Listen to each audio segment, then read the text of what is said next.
ನನ್ನ ಜೊತೆಯಲ್ಲಿ ಅಣ್ಣ ಶಂಕರರನ್ನು ಕರೆದುಕೊಂಡು ಹೋಗುತ್ತೇನೆ.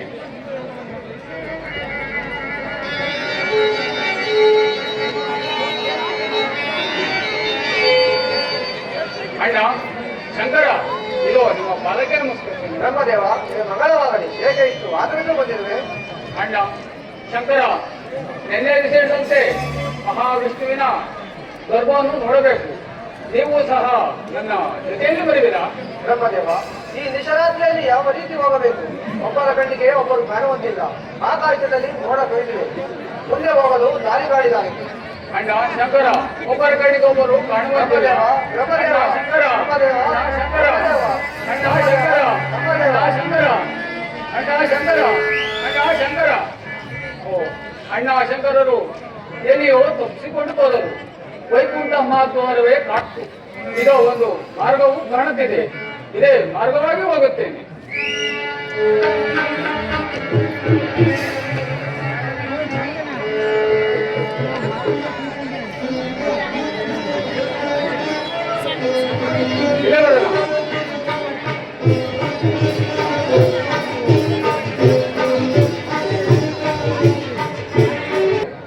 ಕವಾಟಗಳು ಮುಚ್ಚಿವೆ.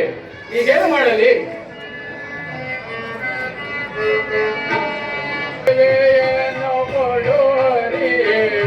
ಹೋಗಿದರು ಬಲಿಕೆಯಲ್ಲವೇ ನರ ಹರಿಯೇ ಬಾಗಿಲನು ತೆರೆದು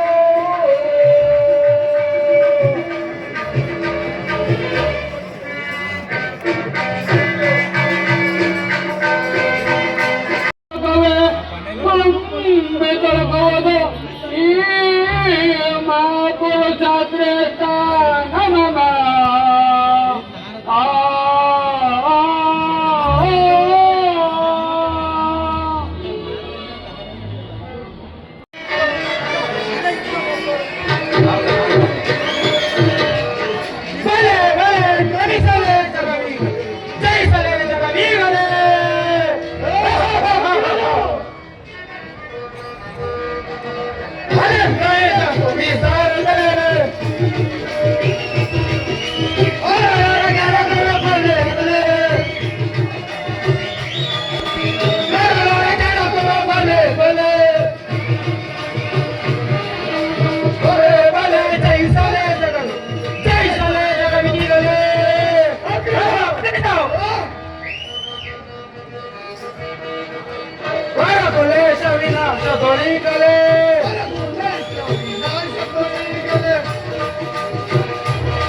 ಈ ಮಹಾವಿಷ್ಣು ದ್ವಾರವನ್ನು ಬಹಳ ಎಚ್ಚರಿಕೆಯಿಂದ ಕಾಯ್ದುಕೊಂಡಿರಬೇಕು ಅನುಜ. ಒಳಗಡೆ ಒಂದು ನರಹುಳವನ್ನು ಕೂಡ ಬಿಡಕೂಡದು ಅನುಜ.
ಅಣ್ಣ, ಶಂಕರರು ಎಲ್ಲಿ ಹುಡುಕಿದರೂ ಸಿಕ್ಕಲೇನವಲ್ಲ. ಈ ವಿಷಯವನ್ನು ವಿಷ್ಣುವಿಗೆ ತಿಳಿಸುತ್ತೇನೆ.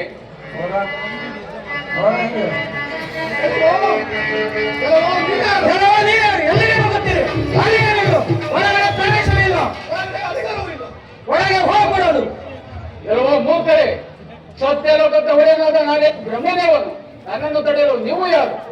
ಎಲ್ಲೋ ಮೂರ್ಖ, ನೀನು ಬ್ರಹ್ಮನಾದರೇನು ಬ್ರಾಹ್ಮಣನಾದರೇನು? ಬಂದ ದಾರಿಯನ್ನು ಹಿಡಿದು ತೊಲಗಿದರೆ ಸರಿ, ಇಲ್ಲ ಮಾಡಿದರೆ ಇಲ್ಲ.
ಕೆಲವು ಮೂರ್ಖರೇ, ತಲೆಯೆಲ್ಲ ಹಣಬಿಡಿ, ನಮಗೆ ಬರುವಾದಿಯಾಗಿ ದಾರಿಯನ್ನು ಬಿಡಿ. ಎಲ್ಲೋ ಮೂರ್ಖ, ನಮ್ಮ ಪ್ರತಾಪ ನೀನಿನ್ನೂ ತಿಳಿದಿಲ್ಲ. ಒಳ್ಳೆ ಮಾತಿನಿಂದ ಹೊರಗೋದರೆ ಸರಿ, ಇಲ್ಲವಾದರೆ ನಿನ್ನ ಪಾಯನಾದದ್ದು ನೋಡಿಕೋ. ಓಹೋ, ನಾನಿವರನ್ನು ಚಿಕ್ಕವರನ್ನು ತಿಳಿದಿದ್ದೆನು. ನೀವು ಅಂತ ಪರಾಕ್ರಮಿಗಳಾದರೆ ನನ್ನಲ್ಲಿ ಯುದ್ಧವನ್ನು ಮಾಡಿ, ನಾನು ನಿನ್ನ ಬಳಿಕ ಸೋದರೆ ಹಾಗಾಗಿ ದ್ವಾರವನ್ನು ಬಿಟ್ಟು ಹೋಗುತ್ತೇನೆ. ನಾವು ಚಿಕ್ಕವರಾದರೆ ನಮ್ಮ ಕಲೆಯಿರುವುದೇ ಅಗ್ರನು ಅನಜ ಇವರ ಬಹಳ ಬಲಾವಶಾಲಿಯಾಗಿ ಕರೆದಿದ್ದಾನೆ. ಇವರೊಂದಿಗೆ ನಾನು ಯುದ್ಧವನ್ನು ಮಾಡುತ್ತೇನೆ. ಜೋಪಾನವಾಗಿ ಯುದ್ಧವನ್ನು ಮಾಡೋಣ. ಸಿದ್ಧನಾಗು.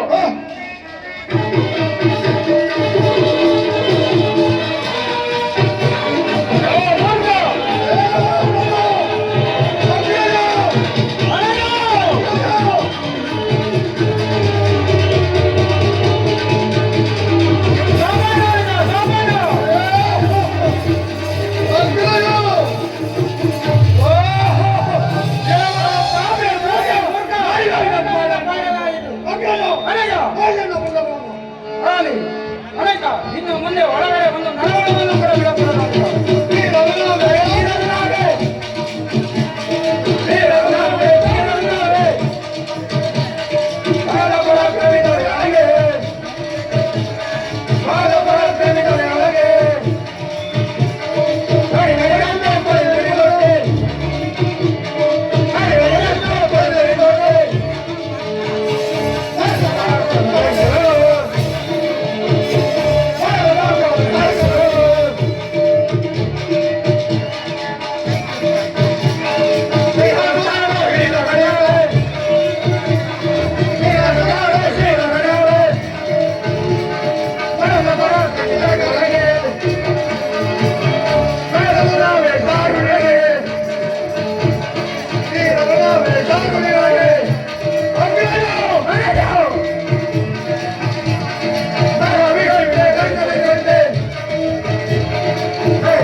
ಮಗು ಸತ್ಯಲೋಕನಾಥ ನಿನಗೆ ಮಂಗಳವಾಗಲಿ ಮೇಲೆ ಕೇಳು.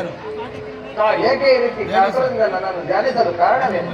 ತಾಯಿ ಆದಿಶಕ್ತಿ ಜಗನ್ಮಾತೆ ಮಹಾವಿಷ್ಣುವಿನ ಸಂದರ್ಶನಕ್ಕಾಗಿ ಹೋಗುವಾಗ ನನಗೆ ಯಾರೋ ರಕ್ಕಸರಿಂದ ಅಪಮಾನವಾಯಿತು ತಾಯಿ. ಹಾಗಾಗಿ ನಿಮ್ಮನ್ನು ಪ್ರಾರ್ಥಿಸಿದ್ದಾಯಿತು ತಾಯಿ. ಮಹಾವಿಷ್ಣು ಮಗು ಬ್ರಹ್ಮಲೋಕ ಬ್ರಹ್ಮದೇವ ಈ ನನ್ನ ಮಾಯೆಯಿಂದ ಮಹಾವಿಷ್ಣುವಿನ ಕಣ್ಣದಿಂದ ಬಂದವರು ಮಧುಕೈಡವರು. ಅವರನ್ನು ಮಹಾವಿಷ್ಣುವಿನಿಂದಲೇ ಸಂಹರಿಸಿ ಈ ಜಗತ್ತುಗೋಸ್ಕರ ಈ ರೀತಿ ಮಾಯೆಯನ್ನು ಕಲ್ಪಿಸಿರುವೆ. ಹೆದರದೆ ನೀನು ಸತ್ಯಲೋಕಕ್ಕೆ ನಡೆ. ತಾಯಿ ಜಗನ್ಮಾತೆ, ನನ್ನ ಜನ್ಮವು ಸಾರ್ಥಕವಾಯಿತು ತಾಯಿ. ನಾನಿನ್ನು ಹೋಗಿ ಬರ್ತೇನೆ ತಾಯಿ. ಆಯ್ತು, ಒಳ್ಳೆಯದು. ಹೋಗಿ ಬಾ ಕುಮಾರ. ಓಹೋ, ಕಾಲವಿಳಂಬ ಮಾಡಬಾರದು. ಜಾಗ್ರತೆ. ಮಹಾವಿಷ್ಣುವನ್ನು ಎಚ್ಚರಗೊಳಿಸಬೇಕು.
ಜಾಗ್ರತೆ ಪ್ರಸರಣಾಗುತ್ತಾಯಿ.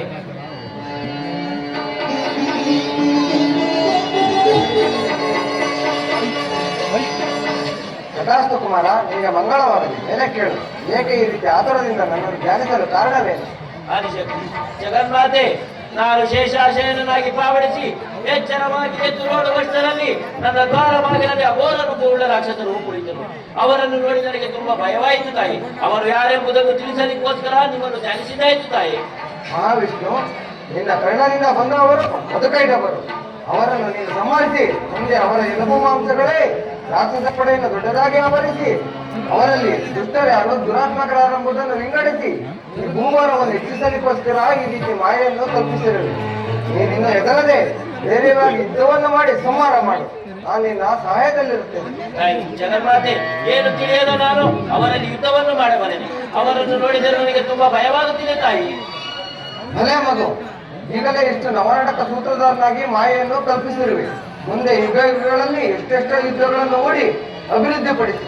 ಆಯಿತು ಕುಮಾರ, ನನಗೆ ಏನಾಗಬೇಕು ಧೈರ್ಯವಾಗಿ ಕೇಳು. ಲೋಕಮಾತೆ, ಹಾಗಾದರೆ ನೀವು ಧರಿಸಿರುವ ಆಯುಧಗಳಲ್ಲಿ 32 ಆಯುಧಗಳನ್ನು ದಿವ್ಯ ಶಕ್ತಿ ದಿವ್ಯ ಕಡೆಯಲ್ಲಿ ಅರ್ಧ ಭಾಗವನ್ನು ನನಗೆ ದಾರಿ ಏರಿದರೆ ಮುಂದೆ ಈ ಜಗಸೃಷ್ಟಿಗೆ ತಕ್ಕಂತೆ ಗಮನವನ್ನು ಹರಿಸುತ್ತೇನೆ ತಾಯಿ. ಭಲೇ ಮಗು, ನಿನ್ನನ್ನು ನಿರ್ಮಿಸಿದ್ದಕ್ಕೂ ಸಾರ್ಥಕವಾಯಿತು. ಕುಮಾರ, ನೀನು ಕೇಳುತ್ತಿರುವುದು ಇಷ್ಟೇ ತಾನೇ? ಹಾಗಾದರೆ ನಾನು ಧರಿಸಿರುವ ಆಯುಧಗಳಲ್ಲಿ 32 ಆಯುಧಗಳನ್ನು ನನ್ನ ದಿವ್ಯ ಶಕ್ತಿ ದಿವ್ಯ ಕಡೆಯಲ್ಲಿ ಅಡಗಿಸಿಕೊಂಡಿರುವ 661 ಲೋಕಗಳಲ್ಲಿ ಅರ್ಧ ಭಾಗವನ್ನೆಲ್ಲ ನಿನಗೆ ದಾರಿ ಏರಿಸುತ್ತೇನೆ. ನೀನಿನ್ನು ಆ ದಾನವರನ್ನು ಸಂಹಾರ ಮಾಡಿ ಈ ಭೂಭಾರವನ್ನು ಹೆಚ್ಚಿಸು. ನಾನಿನ್ನು ಅದೃಷ್ಟರಾಗುತ್ತೇನೆ. ಜಗನ್ಮಾತೆ, ಇದೀಗ ನನ್ನ ಜನ್ಮ ಪಾವನವಾಯಿತು ತಾಯಿ.